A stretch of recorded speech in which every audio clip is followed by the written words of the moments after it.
What up, everybody? You're now tuned into the true definition of a sports fanatic. I'm your host, Brandon Lampley. Today's show is curated by the 21st Men. My topic today, we're going to talk about HBCUs.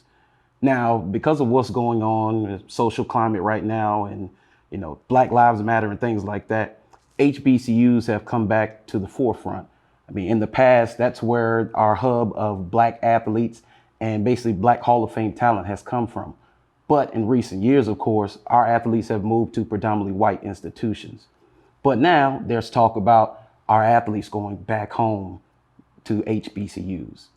And the reason for that is, of course, is a lot of athletes are starting to understand when they do go to predominantly white institutions, some of the issues you may have with certain students saying things, coaches being insensitive to your culture, and certain, I would say, just like Clemson, they had John C. Calhoun, who was a former slave owner, on their college honors buildings, and they petitioned to have him taken off. So as far as HBCUs is concerned, they're coming back to the forefront because a lot of them, they're going back home. And it was started off by a young man named Mikey Williams. Mikey Williams is the 2023 five-star #1 prospect in his class in basketball. Mikey's going to the league in a few years. But Mikey talked about not going to predominantly white institutions, but going to HBCUs. Now, he's still 3 years out before he can make a decision. But a few days ago, a five-star prospect, Makur Maker, committed to Howard University in Washington, D.C. Now, initially, Makur, he just went on a visit just to go see what things were like. It wasn't taken very seriously. But Makur made a decision. He put his money where his mouth is, and he's going to Howard University. That is a huge domino in athletes going back home. A few hours after he got done with that, Daniel Ingram, a three-star prospect who was committed to the University of Cincinnati, plays quarterback and plays running back, decommitted from Cincinnati, and now he's going to go to Arkansas Pine Bluff. And now there's rumblings of different athletes talking about doing those same things. You got other athletes who are at predominantly white institutions are leaving their institutions, and they're looking to go to HBCUs.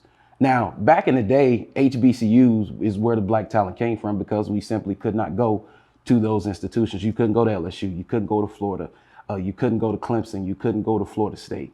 Now they're coming back, and now they're going to want to bring HBCUs back to the limelight. And so it's very simple how you do it. It's not complex. So the reason why the current state of affairs is what it is money. It's that simple.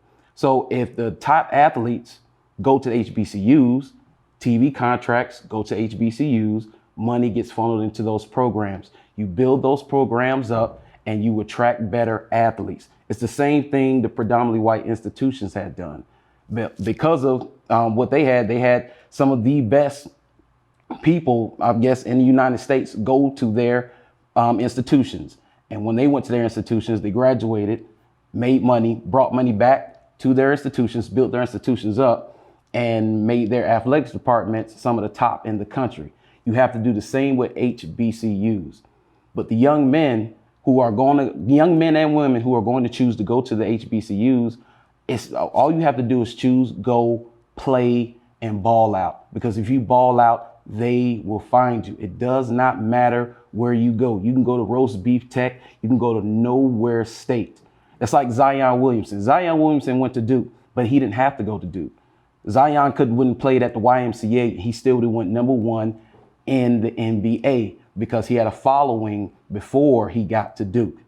So to the young men and women who are considering going to HBCUs and wondering about how it will affect your professional career, don't worry about that. Choose the HBCU, go there, help build it up, ball out, and if you're good, they will find you. Now, to wrap up, now for me, I feel like I think it's one of the best things because for me, the HBCUs, as far as athletics, have been a joke for the better part of about 15 to 20 years. I mean, there's pageantry there and there are athletes that come out of there, but it's not the same as it was back in the day where you had actual Hall of Famers in different sports come out of, say, a Howard, say, a Arkansas Pine Bluff, say, a Grambling, a Southern, and schools like that. So now let's take it back to the HBCUs. put them back on the map, and get us to where we want to be at. But that is my time. I appreciate you guys. I'll talk to you guys later. Peace.